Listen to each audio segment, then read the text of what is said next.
Fala, investidores, tudo bem? E aqui para trazer para vocês aí mais um balanço da semana, tá?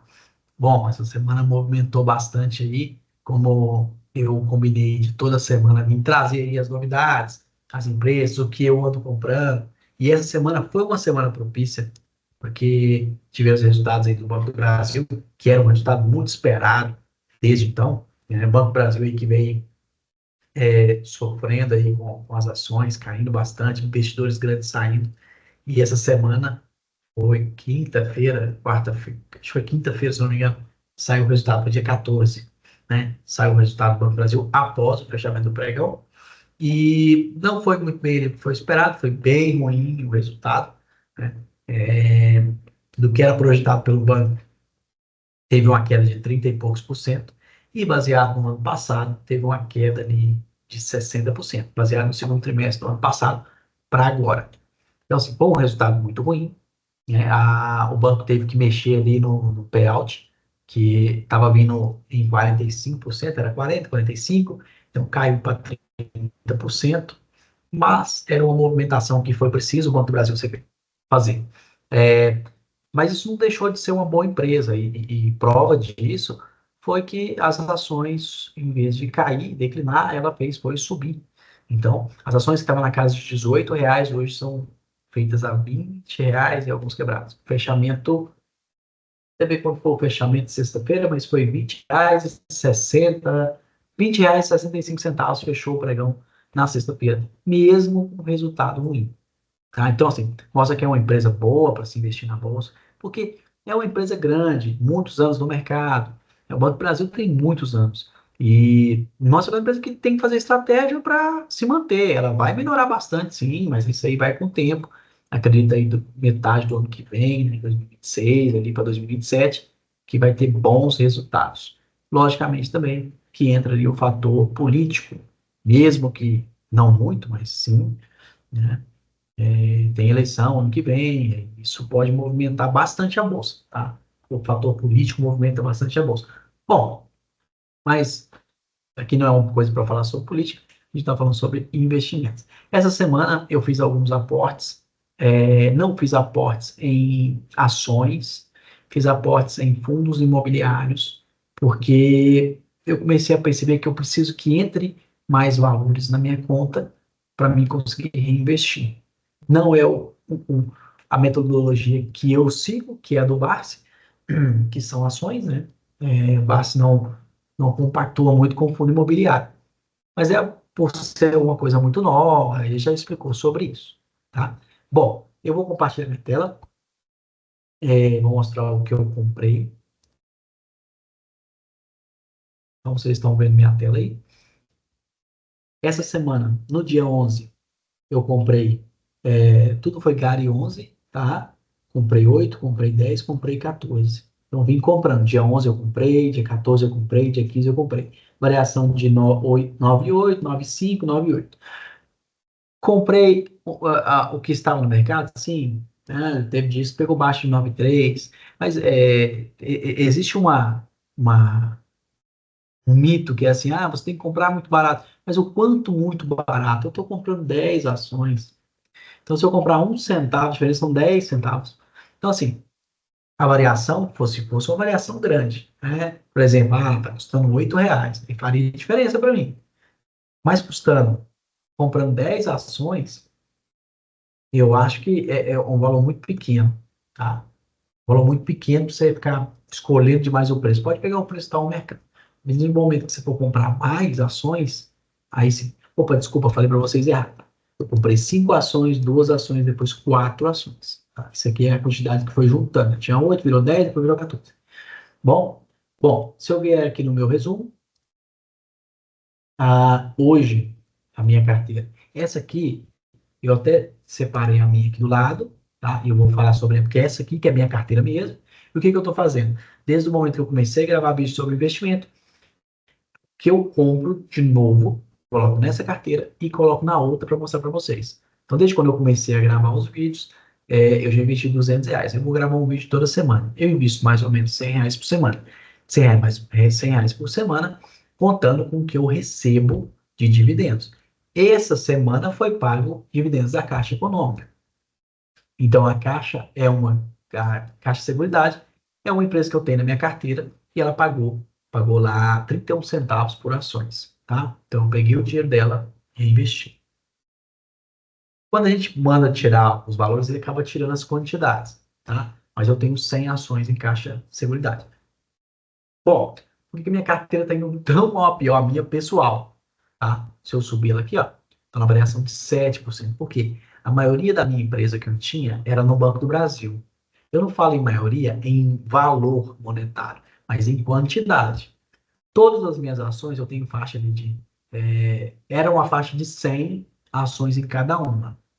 Só que no meus últimos aportes, eu comprei bastante Banco do Brasil, mas foi muito Banco do Brasil. Então, minha carteira desbalanceou no quesito empresas e ações. Então, eu tenho muita ação no Banco do Brasil. Eu tenho quase metade do valor investido em ações, eu tenho no Banco do Brasil. Então, isso fez a minha carteira despencar quando o Banco do Brasil caiu. É um erro meu que eu não quero que você cometa. Sempre balanceie sua carteira, não pela quantidade de ação, mas sim pelo valor que é aplicado, tá? Então, por exemplo, se você vou investir aqui, vou investir, aqui são 5 empresas, vou investir 5.000 reais nessas empresas. Então, invista 1.000 em cada uma. Ah, mas ali eu vou conseguir comprar só 100 empresas, ou só 10 cotas, 15 cotas, não tem problema. Balanceia pelo valor monetário. Por quê? Se essa ação cair ou diminuir, você não sofre tanto. Se você separar pela quantidade, então se você vai ter ação, eu tenho ação aqui, por exemplo, vou dar um exemplo. A Taesa custa, em média, ali, 10, 11 reais. Né? O Banco do Brasil custa 20, 26, 29. Então, vamos pegar o ápice do Banco do Brasil, 29. Né? Então, eu compraria 3 ações da Taesa e uma do Banco do Brasil. Então, se eu igualar, o Banco do Brasil vai estar 3 vezes mais valor venal do que a Taesa. Então, se o Banco do Brasil sofreu a variação, eu sofro na minha carteira. E é o que eu estou passando agora. Agora que eu estou balanceando novamente, comprando ações para igualar o valor dela, o saldo, essa parte que fica aqui, ó, o saldo.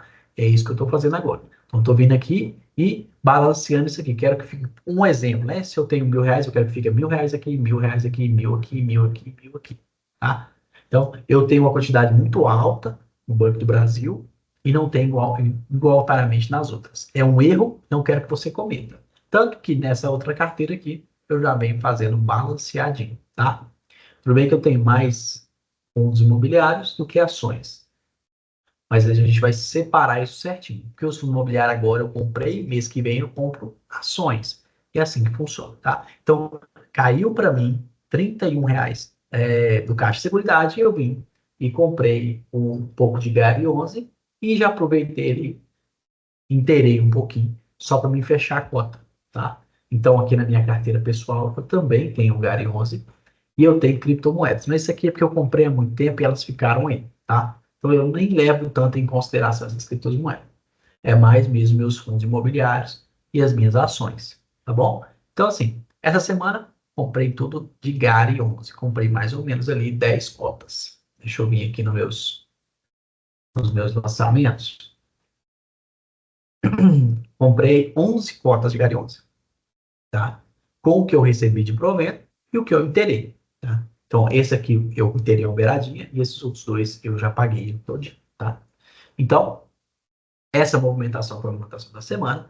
Nós estamos caminhando muito bem. Mês que vem, agora, né, ainda tem mais duas sexta-feiras para fechar o ano, se eu não me engano, né? Para fechar o mês. Nessas próximas duas, vou continuar gravando e vou continuar investindo. E vou trazendo para vocês aqui.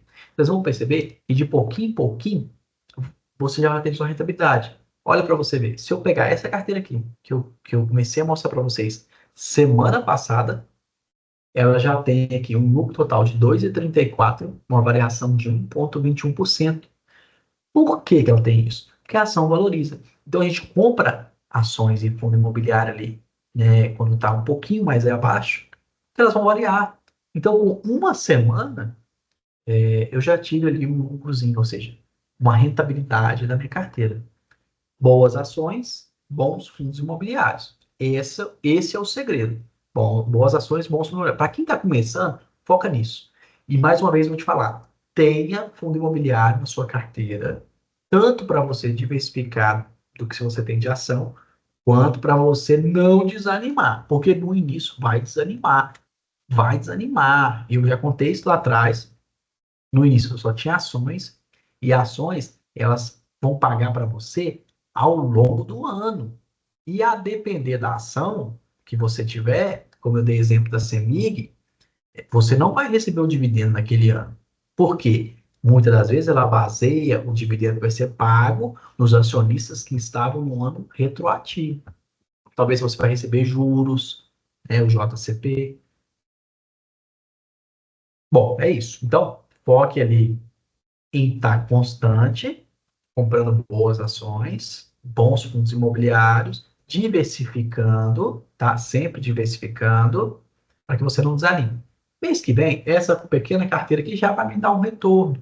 Então, ela já vai me dar, que seja mixaria, mas vai cair na minha conta. Isso faz com que você não desanime, tá bom? Então, para você que é pequeno investidor, não desanime, põe um pouquinho de fundo imobiliário, que você esteja sempre na constância de cair alguma coisa na sua conta. Isso faz você permanecer ali, tá?